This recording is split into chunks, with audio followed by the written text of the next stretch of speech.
আসসালামু আলাইকুম সুপ্রিয় সপ্তম শ্রেণীর শিক্ষার্থীবৃন্দ, আশা করি তোমরা সকলে ভালো আছো।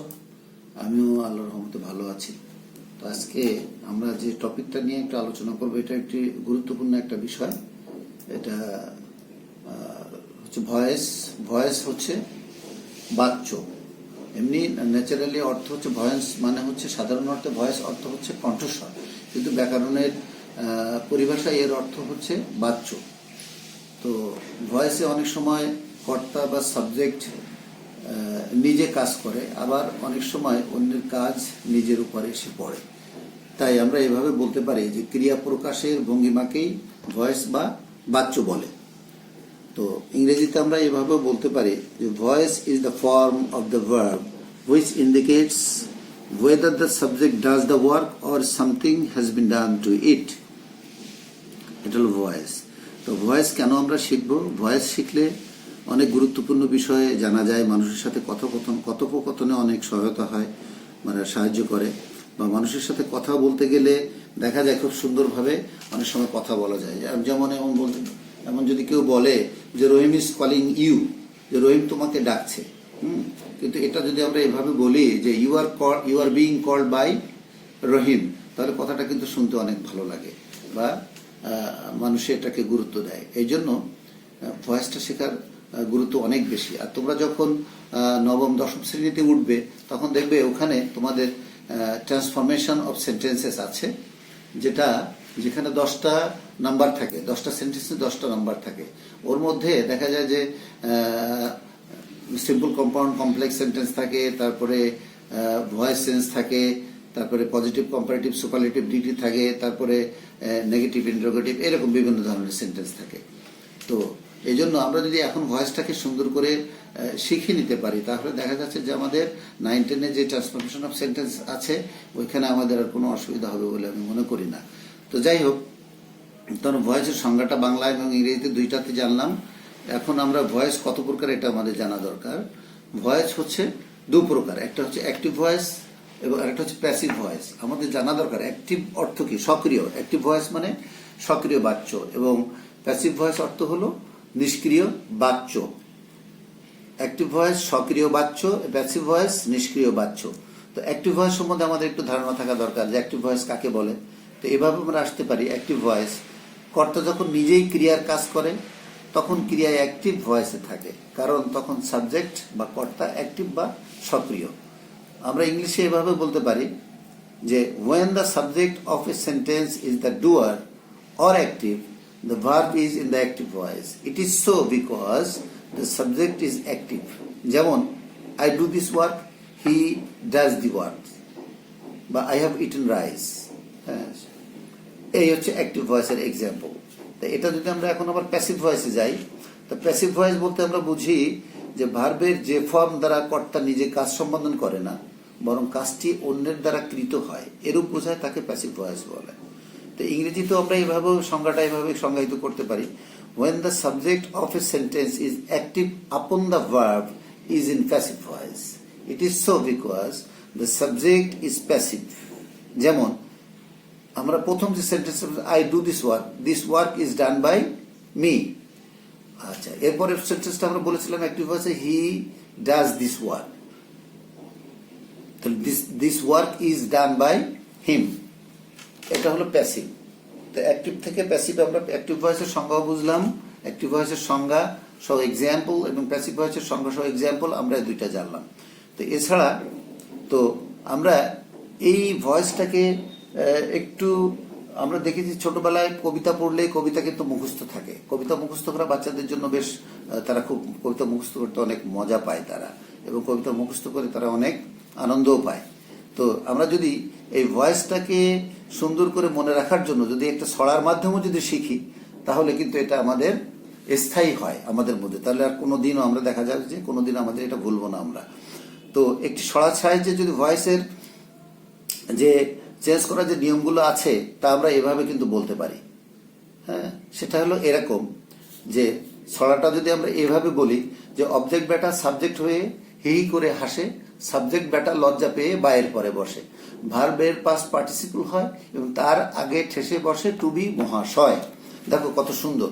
ব্যাখ্যাটা যদি আমরা এভাবে যাই যে সাবজেক্ট বেটা অবজেক্ট বেটা সাবজেক্ট হয়ে হি করে আসে, তো দেখো এখানে প্রথমে দেখা যায় যে অবজেক্টটা সাবজেক্ট হয়ে যায়, তারপরে কি হয়, টু বি ভার্ব বসবে, তারপরে মূল ভার্বের পাস্ট পার্টিসিপল হবে, প্রিপোজিশন বাই বসবে এবং সাবজেক্ট বাইয়ের পিছনে গিয়ে বসে বা পরে গিয়ে বসে।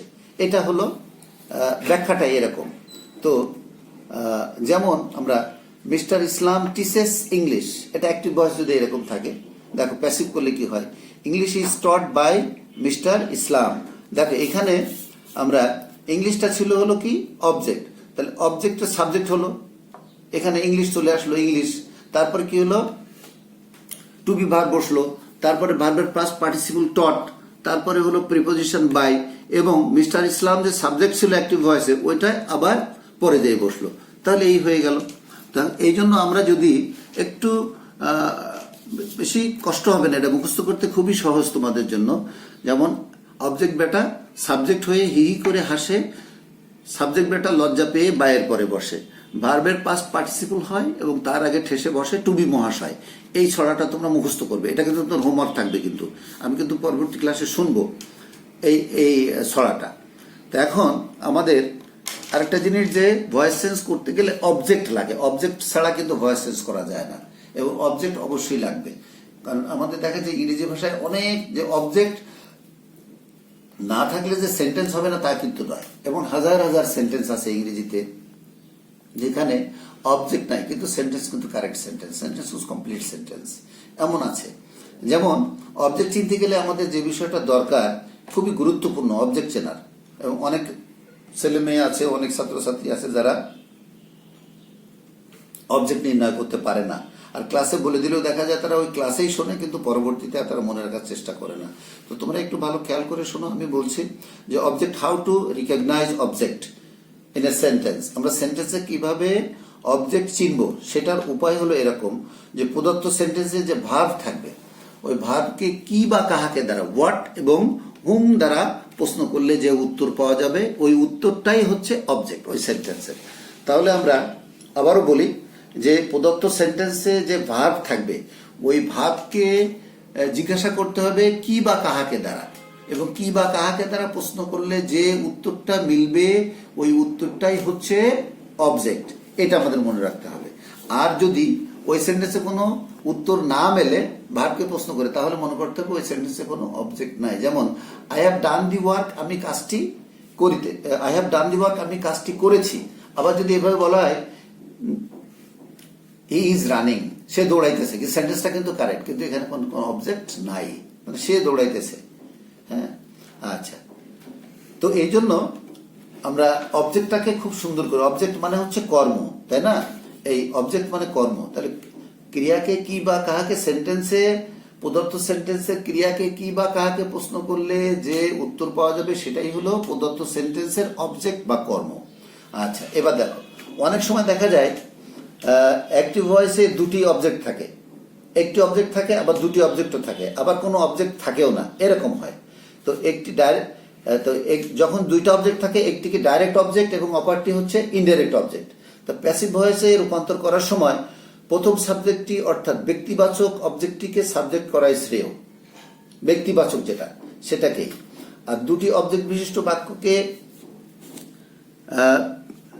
প্যাসিভ ভয়েস করার সময় একটি সাবজেক্ট করলে অপরটি অবজেক্ট হিসেবেই রয়ে যায়, আর এই অবজেক্টটিকে কি বলা হয়, রিটেইনড অবজেক্ট বা অক্ষুণ্ণ কর্ম। অর্থাৎ দুইটা অবজেক্টের মধ্যে আমি যে ব্যক্তিবাচক অবজেক্টটাকে যখন সাবজেক্ট নেব প্যাসিভ করার সময়, তখন আরেকটা অবজেক্ট তো থাকবেই এবং ওই অবজেক্টটা হলো তার নিজস্ব জায়গায় থেকে যাবে, এই জন্য ওই অবজেক্টটার কোনো স্থান পরিবর্তন হবে না, এই জন্য ওই অবজেক্টটাকে বলা হয় অক্ষুণ্ণ কর্ম, ইংরেজিতে যেটাকে বলে রিটেইনড অবজেক্ট। এই জিনিসটা আমাদেরকে মনে রাখতে হবে। যখন আমরা একটা এক্সাম্পল দিই, এখন এক্সাম্পল দিলে তোমাদের কাছে এটা আরো বেশি ক্লিয়ার হবে। দেখো, শি টিচেস আস ইংলিশ, অর্থাৎ তিনি আমাদেরকে কি পড়ান, ইংরেজি শিক্ষা দেন, এটা অ্যাক্টিভ ভয়েস আছে। তাহলে শি টিচেস আস, আমাদেরকে, কাদেরকে শিক্ষা দেন, আমাদেরকে, এবং কি শিক্ষা দেন, ইংরেজি। তাহলে এখানে দুইটা অবজেক্ট পাচ্ছি আমরা, এখানে আস একটা অবজেক্ট এবং ইংলিশ একটা অবজেক্ট। তাহলে এখানে ব্যক্তিবাচক কি আছে, এখানে হি টিচেস আস, আস এটা হচ্ছে ব্যক্তিবাচক, আস হচ্ছে ব্যক্তিবাচক, আর ইংলিশ হচ্ছে বস্তুবাচক। তাহলে এখানে আমি বলেছি যে ব্যক্তিবাচক অবজেক্টটাকে সাবজেক্ট করাই শ্রেয়। তাহলে এখানে আমরা যেহেতু প্রেজেন্ট ইনডিফিনিট টেন্সে আছে, তাহলে কি হবে, we are taught English by her. এখানে ইংলিশটা হচ্ছে রিটেইনড অবজেক্ট, অর্থাৎ ইংরেজির স্থানের কোনো পরিবর্তন হয়নি, এটা অক্ষুণ্ণ কর্ম। অনুরূপভাবে হি শোড মি আ পিকচার, অর্থাৎ সে আমাকে একটি ছবি দেখিয়েছিল, এটা কিন্তু পাস্ট টেন্সে আছে। টেন্সটাও আমাদেরকে খুব ভালো করে জানতে হবে যে কোন টেন্সে আছে, কারণ টেন্সের আবার অক্সিলারি ভার্বের রূপ আছে, ও রূপটা আমরা পরে আসবো। তো দেখো, হি শোড মি আ পিকচার, তাহলে এখানে ব্যক্তিবাচক অবজেক্ট হলো মি, মানে তিনি দেখিয়েছিলেন বা সে দেখিয়েছিল, তাই না? তো সে দেখিয়েছিল কাকে? আমাকে। দেখিয়েছিল কাকে জিজ্ঞাসা করে উত্তর পেলাম আমাকে। আর কি দেখিয়েছিল? A picture. তাহলে এখানে মি একটা অবজেক্ট এবং এ পিকচার একটা অবজেক্ট। তাহলে এখানে ব্যক্তিবাচক অবজেক্ট হচ্ছে মি, তাহলে মিটাকে আমি এখানে অবজেক্ট নিব, কিন্তু মি তো আর সাবজেক্ট হিসেবে আনা যায় না, সাবজেক্টিভ রূপ হচ্ছে আই। তাহলে এটা পাস্ট ইনডিফিনিট টেন্স। সো আমরা এখানে কি বলবো? I was showed a picture by him. তাহলে এ পিকচার তার সেই জায়গায় কিন্তু সে রয়ে গেছে, তার স্থানের কোনো পরিবর্তন হয়নি। তাহলে এই পিকচারকে বলা হবে রিটেইনড অবজেক্ট বা অক্ষুণ্ণ কর্ম। এই তো এখন আমরা যখন টেন্স আলোচনা করি তখন তার একটা ভার্বের একটা রূপ আছে, অক্সিলারি ভার্বের। আবার যখন ভয়েস চেঞ্জ করি তখনও কিন্তু একটা আলাদা রূপ আছে। টেন্স এবং ভয়েসের রূপ কিন্তু একই না, এই জন্য আমরা এখানে একটু উল্লেখ করতে চাই, এটা তোমাদেরকে একটু মনে রাখতে হবে। দেখো, তো এক্ষেত্রে আমরা বলতে পারি যে টেন্স অনুসারে অক্সিলারি ভার্বের পরিচিতিটা কেমন। এই দেখো, আমি এখানে present indefinite, present continuous, present perfect, তারপরে past indefinite, past continuous, past perfect, future indefinite, future continuous এবং ফিউচার পারফেক্ট টেন্সের এখানে অক্সিলারি ভার্বের রূপ পাশাপাশি আমি দিয়ে দিচ্ছি। দেখো তোমাদের জন্য যে প্রেজেন্ট ইনডিফিনিট টেন্স হবে am, is, are. Present continuous tense am, being, is, being, are, being. Present perfect হবে হ্যাজ বিন বা have been. Past indefinite tense was, were. Past continuous টেন্সে ওয়াজ অথবা were being. Past perfect tense হবে had been, সরাসরি had বিন ছাড়া অন্য কিছুই না, সাবজেক্ট যাই হোক না কেন সব ক্ষেত্রেই পাস্ট পারফেক্ট টেন্সে had been. Future indefinite tense shall be, will be. Future continuous tense shall be being, will be being. Future perfect shall have been. Future perfect shall have been, will have been. এবার আমাদের subject যে object হবে, object subject হবে, এটারও একটা নিয়ম আছে। যেমন আমরা অ্যাক্টিভ থেকে প্যাসিভ করতে গেলে, প্যাসিভ থেকে অ্যাক্টিভ করার সময় সাবজেক্টগুলোর রূপ কিন্তু এরকম, সেগুলো দেখো। তাহলে আমি এখন যে অ্যাক্টিভ থেকে প্যাসিভ এবং প্যাসিভ থেকে অ্যাক্টিভ করার সময় সাবজেক্টগুলোর যে রূপ, নিম্নরূপ হয়, সেটা আমি দেখাচ্ছি। দেখো, এখানে সাবজেক্টিভ এবং অবজেক্টিভ আমি পাশাপাশি লিখেছি এবং ওর নিচে সাবজেক্টিভ রূপ এবং অবজেক্টিভ রূপটাও আমি উল্লেখ করেছি। দেখো, আই থাকলে মি হয়ে যাবে, হি থাকলে হিম, উই থাকলে আস, দে থাকলে দেম, শি, হার, ইউ থাকলে ইউ, কোনো পরিবর্তন হবে না। এনি নেম, কোনো নাম যদি থাকে সেই নামই হবে। আচ্ছা, দি গার্ল থাকলে দি গার্ল, দি বয় থাকলে দি বয়, হু থাকলে বাই হুম, হুম থাকলে হু, ইট থাকলে ইট। এইগুলো হলো পরিবর্তন, এইভাবে হয়। এবার আমরা একটু গভীরে যাই। কিছু ডিফেক্টিভ ভার্ব আছে, ডিফেক্টিভ ভার্বগুলো পরিবর্তন হয় এইভাবে হয় আর কি। ডিফেক্টিভ যে ভার্বগুলো আছে সেগুলো পরিবর্তন হয়ে এইভাবে হয়। দেখো, অ্যাক্টিভ প্যাসিভে আছে ক্যান থাকলে হবে ক্যান বি। ডিফেক্টিভ ভার্ব বলতে কি বোঝায় সেটা আমরা আগে একটু বলে নেই, পরে আমরা এটাকে বলি।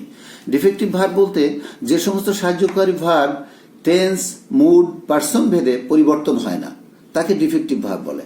আমি আবারও বলছি, দেখো, যে সমস্ত সাহায্যকারী ক্রিয়া বা ভার্ব টেন্স, মুড, পার্সন ভেদে কোনো পরিবর্তন হয় না, তাকে ডিফেক্টিভ ভার্ব বলে। একে প্যাসিভ করতে হলে এর সাথে বি ব্যবহার করতে হয়, ঠিক আছে? যেমন আই শুড বিট হিম, তাহলে কি হবে? He should be beaten by me. We must read it, তাহলে it must be read by her. Read, read, আমাদের একটু দেখো, এখানে দেখো রিডের যে এটা স্পেলিং কিন্তু এক, RED, রিড, কিন্তু এটা পাস্ট এবং পাস্ট পার্টিসিপল উচ্চারণ হবে কিন্তু read. Spelling is the same but pronunciation is different. এখন দেখো, I should beat him, he should be beaten by me. আচ্ছা, শি মাস্ট রিড ইট, তাহলে কি হলো? It must be read by her. He could do the work, the work could be done by him. এই তাহলে এখানে আমরা সহজে বুঝলাম যে ডিফেক্টিভ ভার্ব এটা টেন্স, মুড বা পার্সন অনুসারে কোনো পরিবর্তন হয় না, এই জন্য এটাকে ডিফেক্টিভ ভার্ব বলে, এটা আমরা বুঝলাম। কিন্তু এটাকে আমরা যদি অ্যাক্টিভ থাকে ক্যান, তাহলে can be, may be, shall be, will be, should be, could be, might be, would be, must be, ought to be, use to be. এইগুলো এইভাবে, এই ডিফেক্টিভ ভার্বগুলো এইভাবে পরিবর্তন হবে। তাহলে এগুলো আমাদের মনে রাখা খুবই প্রয়োজন। আবার যদি তোমাকে কেউ প্রশ্ন করে যে ডিফেক্টিভ ভার্ব বলতে তুমি কি বোঝো, তখন তোমাকে বলতে হবে কি, যে সমস্ত সাহায্যকারী ক্রিয়া টেন্স, মুড বা পার্সন ভেদে পরিবর্তন হয় না, তাকে ডিফেক্টিভ ভার্ব বলে। তাহলে আমরা এই পাঠে আজকে যেটা বুঝলাম যে ভয়েস অত্যন্ত গুরুত্বপূর্ণ একটা topic, it's a fantastic one in English grammar, এটা আমরা জানলাম। এবং সাধারণ অর্থে ভয়েসের অর্থ সাধারণ হচ্ছে কণ্ঠস্বর, কিন্তু গ্রামারিয়ান যারা আছে ব্যাকরণের পরিভাষায় এটাকে বলা হয় বাচ্য। তো তো এক কথায় বুঝলাম যে ক্রিয়া প্রকাশকের ভঙ্গিমাকেই কি বলা হয়, ভয়েস বলা হয়। তো ওর সংজ্ঞাটাও বলা হলো এবং ভয়েস কয় প্রকার সেটা বলা হলো। দুই প্রকার, অ্যাক্টিভ প্যাসিভ, সক্রিয় সক্রিয় বাচ্য, নিষ্ক্রিয় বাচ্য। এবং অ্যাক্টিভ ভয়েস কাকে বলে, প্যাসিভ ভয়েস কাকে বলে, এক্সাম্পল সহ এটা আমরা জানলাম। এরপরে জানলাম যে ভয়েসটা খুব সহজে আত্মস্থ করার জন্য তোমাদের একটা উপায় বলে দিলাম এখানে একটি ছোট্ট একটি ছড়ার মাধ্যমে। সে ছড়াটা কি মনে আছে তোমাদের? কেউ বলতে পারবে? দেখো আমি আবার একটু, অবজেক্ট বেটা সাবজেক্ট হয়ে হি হি করে হাসে, সাবজেক্ট বেটা লজ্জা পেয়ে বায়ের পরে বসে, ভার্বের পাস্ট পার্টিসিপল হয় এবং তার আগে ঠেসে বসে টু বি মহাশয়। দেখো কত সুন্দর একটা ছড়ার মাধ্যমে ভয়েস চেঞ্জের বিষয়টা ক্লিয়ার হলো। আলোচনা করেছিলাম যে অবজেক্ট কিভাবে চিনতে পারা যাবে। যে অবজেক্ট না চিনলে তো তুমি তো এই ভয়েস চেঞ্জ করতেই পারবে না, যে এই সেন্টেন্সে অবজেক্ট আছে কি না সেটাও তুমি বুঝতে পারবে না। এই জন্য আমাদেরকে এটাও জানতে হবে অবশ্যই, মানে it is our must duty to find out the object in a sentence. এটা আমাদেরকে অবশ্যই জানতে হবে যে মানে how to recognize object in the sentence. তো অবজেক্ট চেনার উপায় কি? প্রদত্ত সেন্টেন্সে ভার্বকে কি বা কাহাকে দ্বারা প্রশ্ন করলে যে উত্তর পাওয়া যাবে সেটাই হচ্ছে অবজেক্ট। এই তাহলে এখানে দেখা যাচ্ছে লাখ লাখ বা হাজার হাজার সেন্টেন্স আছে, যে সমস্ত সেন্টেন্সে কোনো অবজেক্ট নাই, কিন্তু সেই সেন্টেন্সগুলো কিন্তু কারেক্ট। তো আমরা অবজেক্ট চিনলাম এবং একই সেন্টেন্সে এক বা একাধিক অবজেক্ট থাকতে পারে। একাধিক অবজেক্ট থাকলে কিভাবে সেটা পরিবর্তন করতে হবে সেটা আলোচনা হলো। তারপরে টেন্স অনুসারে অক্সিলারি ভার্বের যে পরিচিতি সেটা আলোচনা হলো। তারপরে সাবজেক্ট কিভাবে অবজেক্ট হবে, অবজেক্ট কিভাবে সাবজেক্ট হবে সেই রূপটাও আলোচনা করলাম। এবং ফাইনালি আমরা ডিফেক্টিভ ভার্ব সম্বন্ধে আলোচনা করলাম। তো এটাই হলো আমাদের প্রথম ক্লাস। আমরা মনে করি যে এই ক্লাসটা এখানে আমরা আজকেই শেষ করতে যাচ্ছি। তো তোমাদের আমার মনে হয় কোনো কিছু জানার থাকলে তোমরা জিজ্ঞাসা করতে পারো। তো ঠিক আমি মনে করছি যে তোমরা হয়তো বুঝতে পেরেছো সঠিকভাবে। তো আর যদি কোনো প্রশ্ন না থাকে তাহলে আমাদের শেষ করতে হবে, কিন্তু আমাদের একটা বিষয় হলো হোমওয়ার্ক দিতে হবে। তা হোমওয়ার্কটা হচ্ছে তোমাদের যেটা আমি করালাম আর কি ক্লাসে আজকে যেটা করালাম, এটা আমি তোমাদেরকে শুনবো পরবর্তী দিন। ভয়েস কাকে বলে, তা কত প্রকার, সংজ্ঞা, এক্সাম্পল সহ, তারপরে ভয়েসের ছড়া শুনবো, তারপরে টেন্স অনুসারে অক্সিলারি ভার্বের যে পরিচিতি এটাও শুনবো, তারপরে অ্যাক্টিভ থেকে প্যাসিভ, প্যাসিভ থেকে অ্যাক্টিভ করার সময় যে সাবজেক্টের রূপগুলো এবং ডিফেক্টিভ ভার্ব সম্পর্কে আমরা তোমাদের কাছে প্রশ্ন করা হবে। তাহলে এটা আমরা সংক্ষেপে হোমওয়ার্ক এইভাবে লিখতে পারি, as done in the class, অর্থাৎ ক্লাসে যা করা হয়েছে এটাই